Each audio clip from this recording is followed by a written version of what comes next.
전해드린 것처럼 대통령실이 한미 정상회담 결과를 담은 합동 설명 자료, 팩트시트 발표 시점을 특정하기 어렵다고 밝혔습니다. 네, 늦어지는 이유가 궁금한 상황인데요. 김열수 한국군사문제연구원 안보전략실장과 함께 분석해 보겠습니다. 어서 오십시오. 안녕하세요. 안녕하세요. 사실 이 대통령실에서 이 팩트시트 이번 주 안에 공개될 수도 있다고 해서 기다리고 있었는데 오늘 발표 시점을 특정하기 어렵다고 했습니다. 어떤 의미일까요? 예, 팩트시트라고 하는 것 자체가 회담 직후에 발표되는 이제 정상 간의 합의 내용, 핵심 내용을 이제 정리한 그런 문서라고 볼 수 있는데 사실상 이렇게 팩트시트를 조인트로, 그러니까 미국하고 한국하고 똑같은 내용으로 이렇게 내어야 나중에 이제 이것까지 뒷말이 없거든요. 그래서 이제 각자가 내는 방법도 있는데 미국은 미국대로 내고 한국은 한국대로 내면 되는데 이렇게 하면 또다시 이제 말썽이 생기는 거잖아요. 왜 틀리느냐 하고.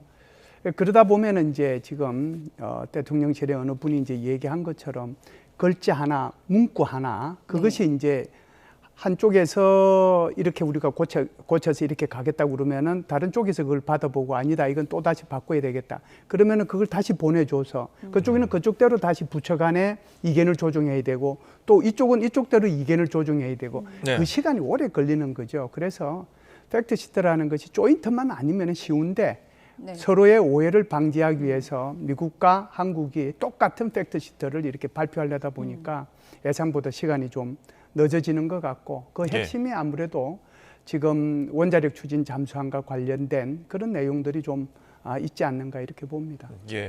그러니까 그 핵 추진, 그러니까 원자력을 연료로 하는 잠수함에 대한 부분이 조금 문제가 아닐까라는 지금 분석들이 많은데 그럼 더 자세하게 들어가서는 이것을 어디서 만드는지 이 부분도 조금 논의가 되고 있을까요? 네, 어디서 만드는지도 지금 대통령실에서 고위 관계자 얘기한 거 보니까 한국에서 만든다고 그러잖아요. 그래서 이 부분은 우리 대통령께서 한미 정상회담을 할 때 발언한 내용을 우리가 유심히 보면 거기에서 어떤 이제 모든 이렇게 어떻게 될 것인지를 유추해 볼 수 있는데 이렇게 얘기하셨잖아요.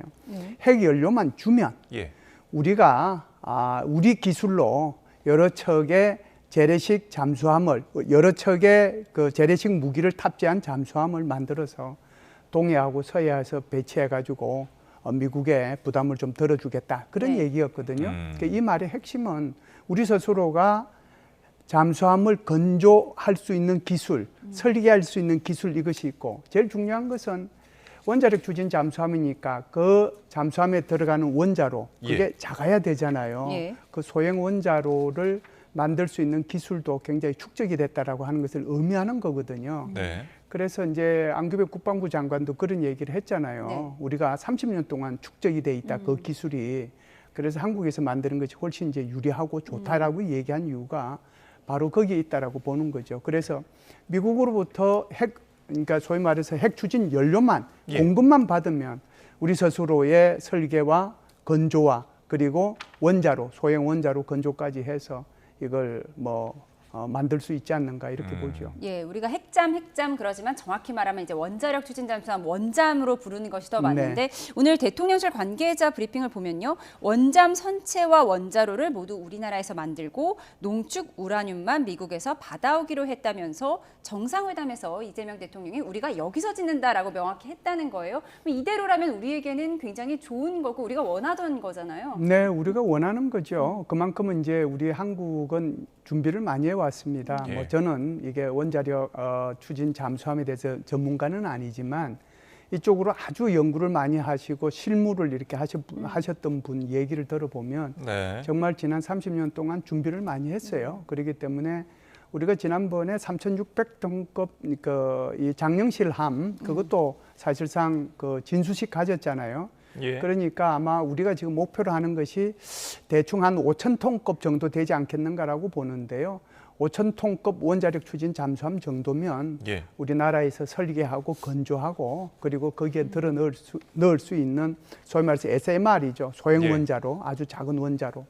그 원자로 기술도 굉장히 많이 축적이 돼 있기 때문에 가능하지 않는가. 그래서 뭐 핵연료만 예. 공급받는다면 문제는 없을 것 같습니다. 예. 그런데 그게 이제 사실상 미국의 정부 부처 간에 서로 견해가 다른 거죠. 강경파인 러트니 상무장관이 좀 쉽게 말해서 딴지를 건다 이런 얘기도 나오더라고요. 이거는 이제 그 미국의 원자력법하고 직접적으로 연동이 되는 겁니다. 미국 원자력법에 123조가 있는데요. 123조 내용이 이렇습니다. 미국의 핵 기술, 장비, 연료, 물질이죠. 이런 예. 것들을 핵 폭발이나 다른 군사적 목적으로 사용하지 못한다 이렇게 돼 있어요. 그러니까 핵 물질도 그렇고 핵 기술도 그렇고 핵 장비도 그렇고 그러니까 원자력 추진과 관련된 이거 못하도록 돼 있거든요.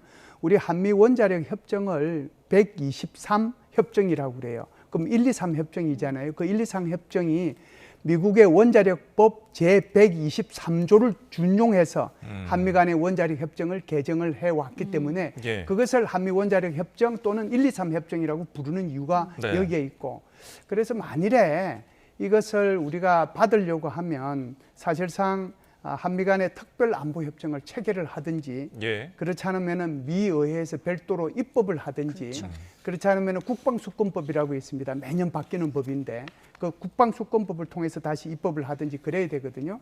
호주 있잖아요. 호주가 영국하고 미국하고 해서 핵 추진 잠수함을, 그러니까 원자력 추진 잠수함을 이렇게 만들도록 돼 있고 도입하도록 돼 있잖아요.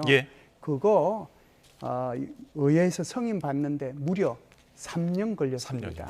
그렇기 때문에 이 문제가 아마 가장 좀 심각하게 논의되고 있지 않을까. 그래서 이것은 에너지부의 이제 주 책임 사항이죠. 예, 그러니까 기술을 떠나서 조금 절차들이 좀 복잡한 상황으로 좀 점쳐집니다. 우리가 좀 앞서서 그 한미 국방장관이 이제 만났잖아요. 네네. 저희 SCM 얘기 좀 해보겠습니다. 공동 성명의 일부 내용이 알려졌는데 여기서 대북 압박 표현이 좀 일부 빠졌다고요? 네, 이게 이제 작년 공동 성명만 하더라도 북한의 어떠한 핵 공격도 용납할 수 없으며 이는 결국 김정은 정권의 종말을 초래할 것이다. 뭐 이런 식으로 나왔거든요. 그런데 이번에는 이제 이게 빠졌습니다. 이게 빠진 게 아마 미국에서는 트럼프 대통령이 김정은 위원장하고 이제 만나고 싶은 의향을 계속해서 이제 얘기를 하고 있고, 그리고 지금 현재 이재명 정부도 북한과의 어떤 그 화해 협력을 위한 소위 말해서 END 정책을 추진하는 과정 속에서 아마 이 부분이 빠지지 않았나 이렇게 봅니다. 그런가 하면 주한미군 역할 내용도 일부 달라졌다고 하는데요. 그래픽 준비되면 함께 보여주시면 좋을 것 같습니다. 지금 현재라는 표현이 빠졌습니다. 지난해 SCM 공동성명을 보면 주한미군의 현재 전력 수준을 지속적으로 유지한다 이런 내용이 있었는데요. 올해는 현재라는 표현이 빠져서 대한민국 방어태세를 갖추기 위해 주한미군을 지속적으로 유지한다 이렇게 바뀌었거든요. 현재라는 표현 왜 빠진 거죠? 그러니까 현재 전력이라고 하는 것이 28,500명이잖아요. 그런데 이제 현재 전력 28,500명이 아니고 그냥 주한미군을 지속적으로 유지한다라고 하는 것은 결국은 주한미군의 감축 가능성을 이제 여기 내놨다 이렇게 볼 수가 있습니다. 그런데 지금 이번에 나온 공동 성명은 저렇게 나왔고요. 미국은 이제 결국은 의회에서 이제 통제하는 게 많은데 미 하원 그리고 미 상원에서 각각 국방수권법을 통과시켰는데요. 12월 달 되면은 이제 하원과 상원이 통과시킨 것을 갖다가 조율을 해서 그리고 나서 이제 대통령 서명을 받으면 국방수권법이 발효가 되는데 이 내용을 좀 참고해 볼 필요가 있다라고 봅니다. 미 하원에서 통과시킨 것은 28,500명 현수준 유지한다 이렇게만 나와 있고요. 미 상원에서는 28,500명을 유지를 하는데 만일에 규모를 이렇게 바꾸거나 축소할 때는 여기에 예산을 사용하지 못하도록 돼 있어요. 그리고 이제 이 한국 내에 있어서 지휘 계통의 어떤 지휘 통제의 변화, 그러니까 이게 이제 전작권하고 전환과 관련된 거겠죠. 거기에 변환에 대해서도 이 예산을 사용하지 못하도록 돼 있거든요. 그래서 사실상 주한미군 28,500명에 대한 현 수준 유지라고 하는 거, 그것은 이제 예산의 통제를 이제 받도록 이렇게 일단 국방수권법에는 되어 있는데 이것이 이제 상하원에서 서로 의견을 조율하는 과정 속에서 결과가 어떻게 나올지는 모릅니다. 어찌됐든 지금 양당에 다 이제 공화당 우위이기 때문에 어떤 형태로든지 간에 공화당 정부하고 공화당 의회하고 의견 조율은 뭐 되지 않겠는가라고 보는데 그럼에도 불구하고 여기에 현재라고 하는 그것을 뺀 것은 주한미군의 감축 가능성을 갖다가 열어놨다라고 보고요. 만일에 주한미군 감축을 할 경우에 네. 어떻게 이제 규정을 하고 있냐면은 미국의 국방부 장관, 그러니까 전쟁부 장관이라고 그러죠. 전쟁부 장관은 미 의회에서 이렇게 주한미군을 감축을 해도 주한미군의 국가이익에 아무런 이상이 없다라고 하는 것을 보정할 경우에는 가능하다 이렇게 돼 있거든요.